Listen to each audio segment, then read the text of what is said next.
Hello friends मयूरपंखीर आन এটা ভিডিঅ'লৈ আপোনালোক সকলোকে স্বাগতম জনাইছো।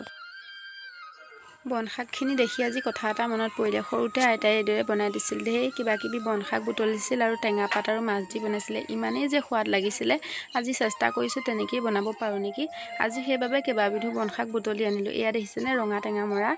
তাৰ পিছতে এয়া দেখিছেনে ৰঙলাও আগ। তাৰ পিছত খুতৰা লৈছো, মাটি কান্দুৰি লৈছো। এইখিনি খুতৰা দেখিছে। তাৰ পিছতে মাটি কান্দুৰি, টেঙেচি, তাৰ পিছতে আকৌ মৰিচা, ৰঙা মৰিচা, পিয়ালি পালেং সব লৈছো আৰু গোটেইখিনি এদৰে কাটি লৈছো। টেঙা মৰা পাতখিনি টেঙা বাবে বেলেগকৈ কাটি লৈছো, যিহেতু একেলগে দি দিলে নিখিজিবও পাৰে।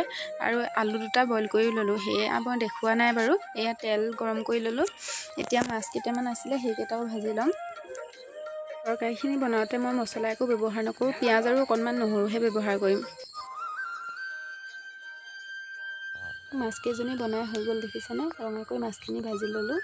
এতিয়া সেই মাছ ভাজি থাকি যোৱা তেলকণতে পিঁয়াজ, নহৰু, আদা এইদৰে থেতালি লৈছিলোঁ, সেইখিনি ইয়াতে দি দিম। আৰু অকণমান হালধি দি ল'ম, যিহেতু তেলতে হালধি দিলে হালধিখিনি নুগোন্ধায়। এতিয়া কাটি লোৱা পাচলিখিনি ইয়াতে দি দিম। টেঙা পাতখিনি নিদিওঁ, টেঙা পাতখিনি লগতে দি দিলে নিসিজে। আৰু সেই বইল কৰি লোৱা আলুকেইটাও দি দিলোঁ লগতে।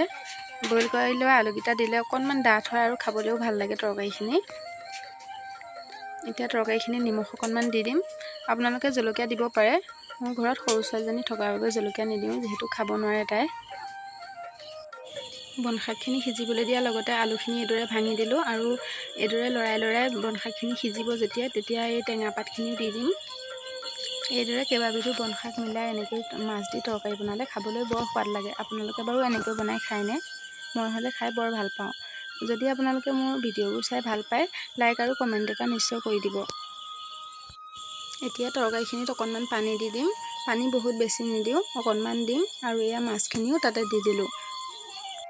এতিয়া তৰকাৰীখিনি ভালকৈ উতলিবলৈ দিম।